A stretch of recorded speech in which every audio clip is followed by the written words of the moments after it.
Encantada de estar con ustedes, un grupo humano que tiene mucho que ver con los seres humanos, ¿cierto?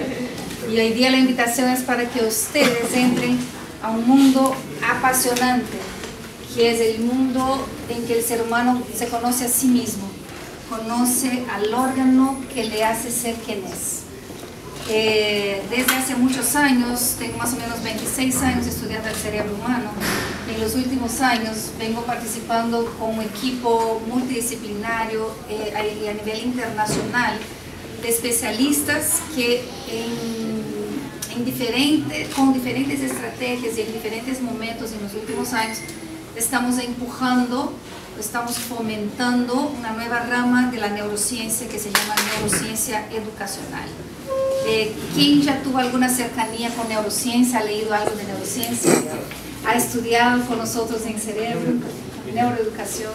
Muy bien. Como saben ustedes, la neurociencia es la ciencia que estudia al sistema nervioso central y al cerebro como un órgano principal de este sistema, para entender no solamente su funcionamiento, su estructura, ¿no?, la conectividad que hay entre las diferentes estructuras, sino para entender también la relación entre este órgano y el comportamiento humano.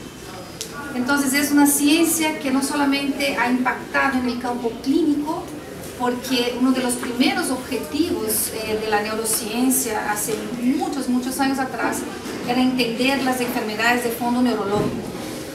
¿Para qué? Para intentar prevenir, para curar esas enfermedades. Y ustedes se han dado cuenta que en los últimos 40 años hasta nuestro vocabulario ha cambiado, porque hace 40 años que íbamos a hablar de Alzheimer, de Parkinson, de los disturbios que hay de bulimia, anorexia o de estrés. ¿Quién hablaba de estrés hace 40 años atrás? No se usaba. Yo sé que acá en el Perú decían surmenage, ¿no?, para el que tenía una crisis de esas fuertísimas. Entonces, la neurociencia en sí, desde las primeras investigaciones que se daban básicamente en el campo clínico, comenzaron a salir de esas 4 paredes de los laboratorios, ¿no? Comenzaron a interesar otras disciplinas. ¿Por qué? Porque lo que estaba encontrando la neurociencia eran respuestas que hacemos nosotros como seres humanos desde hace muchos años atrás, desde hace siglos atrás.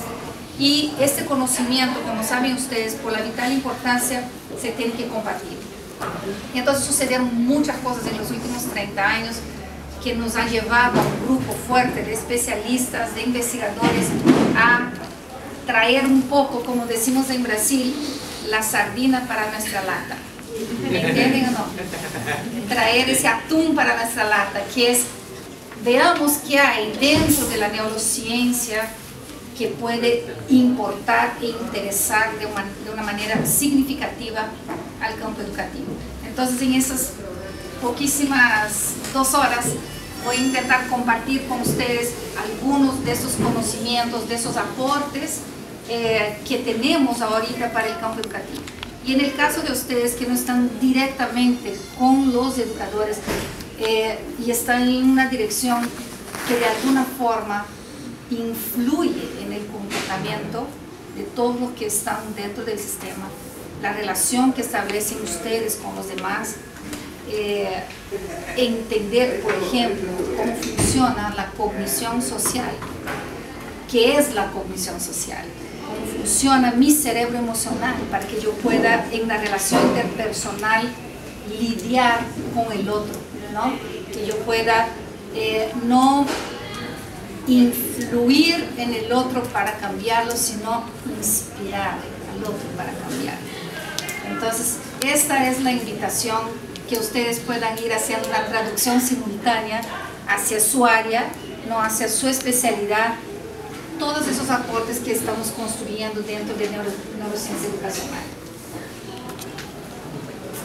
Como brasilera, me gusta mucho mencionar a Paulo Freire. Creo que muchos de ustedes ya conocen, tienen bastante información del gran trabajo que ha hecho Paulo.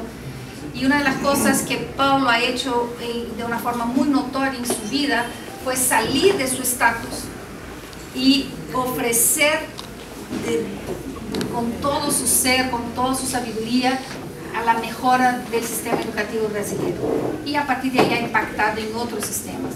Y si ustedes se dan cuenta, Paulo hace muchos años ya no está con nosotros, pero antes ya Paulo reflexionaba acerca de la situación que hay dentro de los diferentes sistemas educativos. Y él hablaba que nuestra sociedad, que viene sufriendo muchos cambios, imagínense que él no sabía que iba a venir una tablet por ahí, ¿no? Tanta tecnología digital que tenemos ahorita a la vuelta de la esquina, decía que esta sociedad que viene sufriendo muchos cambios y alteraciones profundas y a veces tan bruscas, necesitan una reforma urgente en el proceso educativo. Imagínense cuántos años atrás. ¿Creen ustedes que seguimos en esta situación? Seguimos con esta realidad, ¿no? Seguimos con esta necesidad de crear cambios significativos, pero también como pone ahí una palabra que me interesa mucho, pero que hay formas de entenderla, que es la palabra urgente. Y ¿cómo me gusta entender esa palabra urgente? Me gusta entender cuando pienso en generación. Porque lo que dejamos de hacer con los niños y niñas que tienen ahorita 4 o 5 años, estamos dejando o haciendo con una generación nueva que está entrando a todos los estamentos de nuestra sociedad. Entonces, esa reforma urgente que decía Paulo estaba en función a esto, en función a las grandes posibilidades que estamos dejando de aprovechar si quedamos en un estatus de que hay que hacer, ¿no? Otra cosa, otro dicho, aprendí muchos dichos en el Perú. Hay uno que dice, no hay que preocuparse, sino hay que ocuparse, ¿no? Entonces, ese es el significado de la urgencia. No solamente seguir en el discurso que la educación necesita una reforma, sino colocar la mano en la masa y comenzar a trabajar por esa reforma.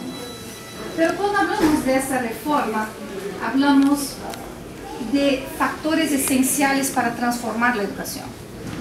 Y si nosotros comenzamos a ver a nivel de estudiantes, a nivel de profesionales de la educación, a nivel de docencia en sí, cada uno de esas personas que conforman esos grupos tiene una respuesta a esa pregunta, ¿no? ¿Cuál es el factor esencial para transformar la educación? Algunas investigaciones, hace unos 2 años, una investigación presentada en Chile, intentaba responder a esta pregunta, porque en muchos momentos se ha entendido que la mejora de la educación, la transformación de la educación está vinculada con la transformación de los espacios de educación, ¿no? Y fue como que una fiebre en muchos países que comenzó a desarrollar programas de construcción de colegios, ¿no? Después vino otro momento de fiebre, que es el momento de la universalización, ¿cierto? Entonces hay que universalizar, entonces comenzamos, aumentar cobertura, ¿no? Que nos salgan los chicos, cómo retener a los chicos y que estudien todo. Entonces cada sociedad, cada ministerio, ¿no?, va planteando las posibilidades frente a esta pregunta. Pero si miramos las evaluaciones censales, si miramos las evaluaciones PISA, vamos viendo que es mucho más de lo que se viene pensando hasta ahora. Porque realmente, ¿qué vienen mostrando esas evaluaciones? ¿Qué información tienen ustedes de esas evaluaciones? ¿Cómo creen que siguen nuestros países en América Latina, por ejemplo? Todavía muy bajos, ¿no? Los niveles de comprensión lectora son demasiado bajos, ¿no? De las habilidades en matemática. Y si nosotros miramos al cerebro humano, y miramos el proceso de maduración del cerebro humano, si todo ocurrió de forma adecuada, tanto a nivel interno, ¿no?, genéticamente hablando, cuanto a nivel externo, las influencias del entorno, no hubo ningún accidente que entorpeciera el proceso, teniendo mirando hacia la formación de un ser humano que pasa muchos años dentro del sistema educativo. Entonces, dentro de esas reflexiones viene una muy importante. antes de transformar la educación, se necesita conocer qué es lo que va a ser transformado. ¿Qué creen ustedes que está por detrás de esa transformación? ¿Cuál es el órgano que finalmente aprende a leer? El cerebro humano. Entonces, si yo tengo un panorama frente a mí de un número tan alto de niños y niñas que no tienen lectura con comprensión, mi pregunta es, ¿qué tanto saben los educadores acerca de cómo el cerebro aprende a leer? ¿No? Entonces, para nosotros que estamos fomentando la neurociencia educacional, es muy importante que primero, que en este paso hacia la reforma, hacia la transformación, que primero tengamos una mirada hacia esa formación inicial docente y a la formación continua del docente, pero principalmente a la formación inicial. ¿Por qué? Porque lo que esperamos de este docente es que realmente no solamente piense en la pedagogía, no solamente aprenda de la pedagogía, qué es lo que él tiene que hacer, o de la didáctica, qué es lo que él tiene que hacer, sino que le entienda con quién está haciendo. Les hago una pregunta que me gusta siempre hacerla. ¿Quién maneja? ¿Quién tiene carro y maneja acá? Si nos malogra el carro, ¿dónde lo llevamos? Al mecánico. ¿Por qué lo llevamos al mecánico? Tiene todos los elementos para repararlo. Tiene todos los elementos para repararlo, tiene conocimiento, ¿cierto? Dependiendo de la experticia del mecánico, él prende el carro y coloca el oído, ¿cierto? Pone el oído y dice, no, ese ruido del motor no está bien, parece que es tal y tal y tal problema. Entonces llevamos nuestro carro al mecánico porque sabemos que esta persona entiende de este, puede poner, objeto que está ahí frente a ella. Yo como madre coloco a mis hijos en un centro educativo. ¿Por qué? Porque lo mínimo que espero de las profesoras que van a estar con mis hijos es que sepan de qué. Sepan de ellos, que los entiendan, que los conozcan, que sepan de este motorcito que aprende, que es el cerebro humano.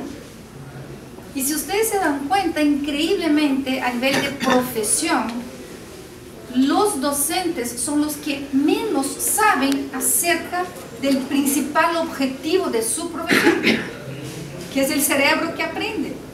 Un dentista sabe o no de todos los instrumentos que va a utilizar. Un mecánico sabe o no. Un piloto de avión, o sea, cada uno entra a lo suyo sabiendo cuál es el objeto básico. Y los educadores lamentablemente no tuvieron hasta esos últimos pocos años la posibilidad de conocer. Conocieron bastante cosas acerca de los estudiantes, pero en función a lo que la psicología ha hablado. Pero la psicología observaba ¿qué cosa? Comportamiento. La neurociencia ahorita está observando qué hay por detrás del comportamiento. ¿Cuáles son las bases neurobiológicas que te permiten aprender? Entonces, la pregunta es, ¿te entregarías tu carro a la mano de un panadero?